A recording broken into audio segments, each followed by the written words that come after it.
Hi, and welcome to the Serial Killers podcast. It's a podcast all about the pests, diseases, and problems that affect arable crops. Each week, we're going to do a deep dive into one of those particular problems.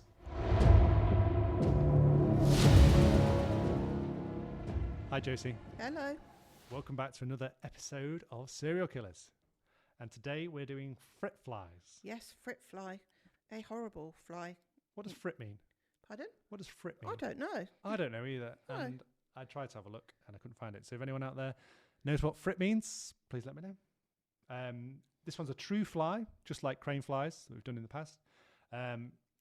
Although far smaller than a crane fly, 2 to 3 millimeters long. What do we know about Frit flies and their relatives, Josie? Well, they're 2 to 3 millimeters long, like you say. Black in colour. Maggots are white, pointed at the head and rounded at the rear end, with 5-6 millimeters long with no legs. Yep. The pupae mature to a dark shade of brown. And it's horrible because it causes damage to winter cereals, grasses, maize, and late sown spring oats. And how does it cause that damage?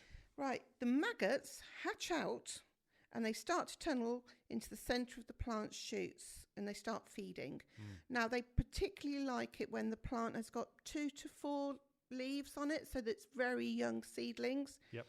And then characteristically, the plant will just go yellow and die. So it's like dead heart. It dies from the inside. So if you can pull away the inner leaves, then your Frit Flies had it. Yep. So it attacks the tillers. It gets right there in the centre of the plant. And it's because it's a fly, again, it's going to produce maggots. And these maggots are going to feed through the winter. And one of these things we find about the fly-based pests is they don't go dormant. They don't form a pupa or an egg. They just keep on feeding through the winter, and that's why they're a big problem for winter crops. And this is quite nasty because it has 3 generations of Frit Fly in a year. So that's quite a lot. 3 generations, so compared to the crane fly, the leather jacket, just one. Yeah. But it's, so 3 generations, and don't know, what do you want to talk about next? The Frit Fly is what is called Ocinella frit, and the Ocinella frit is the pest that causes damage to crops. Yeah, because I think there are about 2,000 species, aren't there? Of 2,000 described species, 160 genera worldwide. And so not all of them are going to be pests. A lot of them eat just dead, decaying wood. Some of them are important medically because they transfer viruses from around people. Yeah. So they go. The Hippolytes, often referred to as eye gnats or eye flies. So these are tinier. Is that a word? Smaller. They're tiny, 1.5 to 2.5 mil flies, and they frequently congregate around your eye. So when you see on the telly people with like flies around their eyes in hot countries and things like that, that's Frit Flies. Yeah, that's lapping up your eye fluids. Yeah, I heard they congregate either around your eyes or your bumhole. So that's why they transfer a lot of diseases.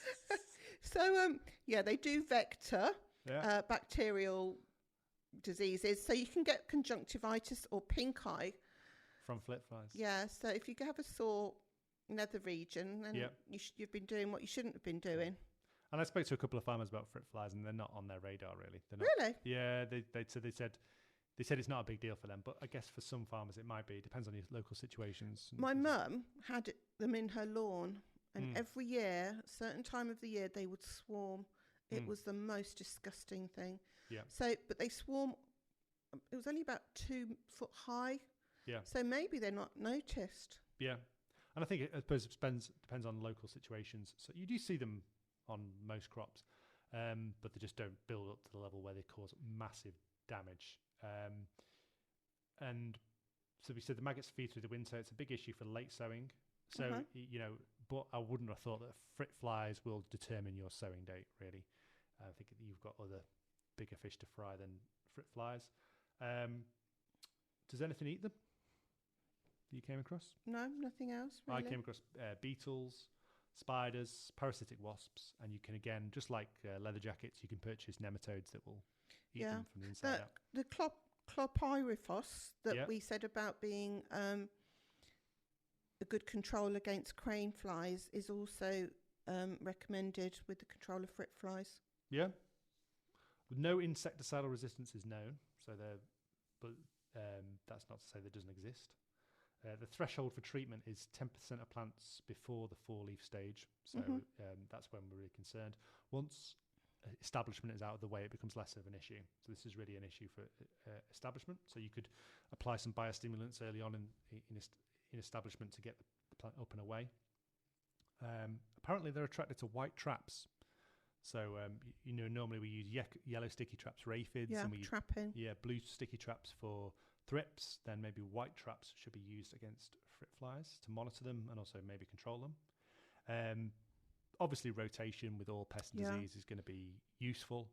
I've not come across a pest or disease yet doing this podcast where rotation isn't recommended. Yeah, and lengthening the interval between ploughing in the autumn and then sowing your crop. Yeah. To about 6 weeks. Just get rid of those maggots. Yeah. And I heard a good one as well. I mean, admittedly, it was from a company that sells wetting agents, but adding a wetting agent when you're applying an insecticide will help, because that Frit Fly, that maggot is in the center of the plant, eating the heart out of the plant.